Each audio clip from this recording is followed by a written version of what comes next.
Aujourd'hui, nous allons voir comment profiter de la zone de notification de Windows 7. Donc, cela vous permettra donc, de savoir utiliser les différentes icônes qui s'y trouvent afin, donc, par exemple, d'augmenter ou de diminuer le son, de changer l'heure, etc. Donc, la zone de notification se trouve à droite de la barre des tâches. Il s'agit de celle-ci. Donc, vous voyez, vous avez l'heure, le volume, la connexion à un réseau, etc. Donc nous allons commencer par l'heure. Donc vous voyez ici, vous voyez directement dans la barre des tâches apparaître l'heure ainsi que la date. Vous pourrez avoir plus de précision en cliquant sur la date et l'heure. Donc vous voyez une nouvelle fenêtre apparaître avec une horloge donc vous indiquant l'heure et à gauche le calendrier. Vous avez la possibilité d'afficher une deuxième horloge dans cette fenêtre-ci. Donc pour cela, vous cliquez sur modifier les paramètres de la date et l'heure. Et vous allez vous rendre dans l'onglet horloge supplémentaire. Comme vous pouvez le voir, vous avez la possibilité d'afficher deux autres horloges. Donc pour cela, vous cochez les cases correspondantes. Donc par exemple, nous allons afficher une deuxième horloge. Ensuite, vous allez choisir le fuseau horaire de cette seconde horloge. Donc pour cela, vous cliquez cette flèche-là et voyez donc les différents fuseaux horaires disponibles pour les horloges. Donc vous voyez qu'il y a tous les fuseaux horaires disponibles. Par exemple, nous allons prendre le fuseau horaire de l'Amérique centrale. Donc vous prenez celui que vous souhaitez et vous rentrez le nom d'horloge que vous souhaitez.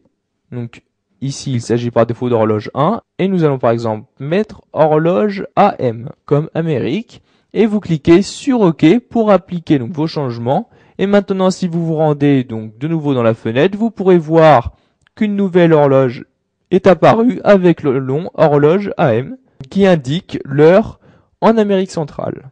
Donc maintenant, nous allons nous intéresser au son du système. Pour changer le son, vous cliquez sur cette icône-ci. Vous voyez que le son est par défaut à 100. Donc pour le changer, vous cliquez sur cette icône-ci et vous descendez votre souris donc pour diminuer le son et vous la montez pour augmenter votre son. Vous pouvez aussi rendre votre ordinateur muet. Pour cela, vous cliquez sur cette icône-ci.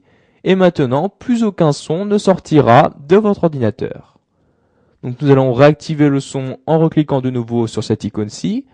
Vous avez aussi la possibilité d'accéder au mélangeur de son. Donc pour cela, vous cliquez sur mélangeur.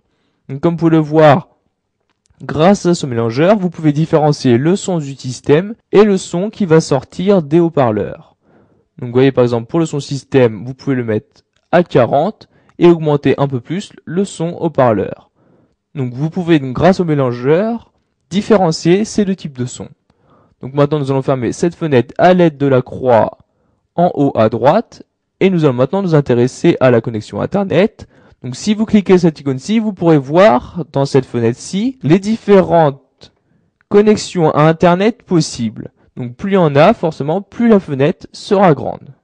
Vous pourrez directement, à partir de cette icône, ouvrir le centre réseau et partage. Pour cela, vous devrez cliquer sur ce lien-là. Ensuite, dans la zone de notification, vous avez aussi accès au centre de maintenance, donc aux différents problèmes. Pour cela, vous cliquez cette icône-ci.